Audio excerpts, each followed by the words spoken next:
क्या हो गया, इतना मुँह क्यों बना रही हो? अरे यार, मुँह नहीं बनाऊँ तो एक्चुअल में बनाऊँ क्या? मुझे बताओ। ये आजकल इतने सारे इंस्टाग्राम पे रील्स आते हैं, आईपीओ कौन से आईपीओ में मुझे लगाना है। कोई इंसान अपने रिसर्च के बेसिस पे कह रहा है कि इस आईपीओ में मैं नहीं लगा रही हूँ, कोई इंसान दूसरे रिसर्च पे कह रहा है कि मैं इस आईपीओ में लगा रही हूँ।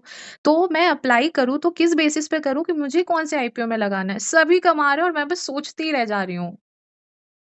अरे यार, मैं बता रहा हूँ ना तुमको, कोई भी आईपीओ में लगाने से पहले कुछ 3-4 चीज़ों का ही बस ध्यान में रखना पड़ता है। आजकल तो गूगल में भी अवेलेबल रहता है, तुम कौन से रील्स देख रही हो? गूगल में तुमको मैं सही बता रहा हूँ। इन्फॉर्मेशन नहीं रहते हैं लेकिन।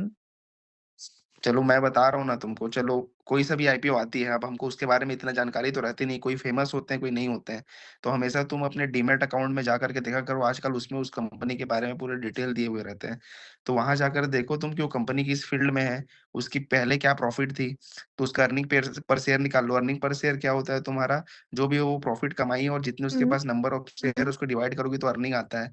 और वो कितने रुपए में अपना शेयर को लेके आ रही है मार्केट में। जैसे वो कमाती ₹50 है लेकिन वो ला रही है उसको ₹500 में, तो मतलब वो 10 गुना ज़्यादा वैल्यूएशन में अपने शेयर को ला रही है।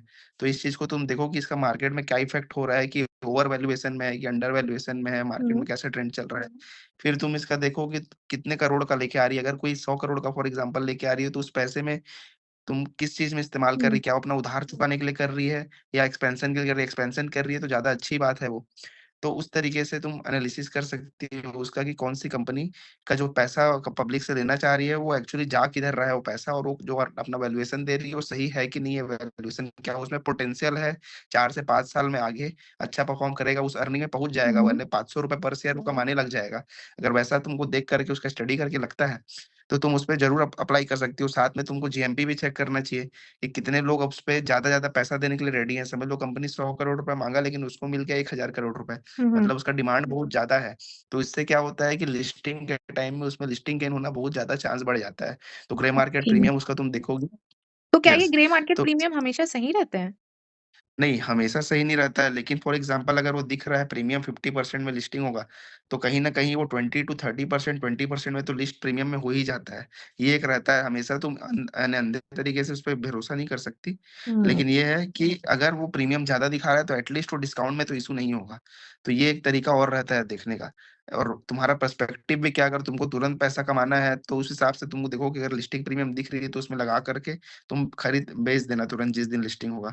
लेकिन अगर तुम्हारा लॉन्ग टर्म है, तो फिर तुमको और एनालिसिस करने की ज़रूरत रहेगी, उसपे फंडामेंटल देखने की ज़रूरत रहेगी, जिसके बेसिस पे तुम उसको लॉन्ग टर्म होल्ड कर सको। और ये तो यही फंडामेंटल है, इन्फॉर्मेशन मुझे कहाँ से मिलेगी?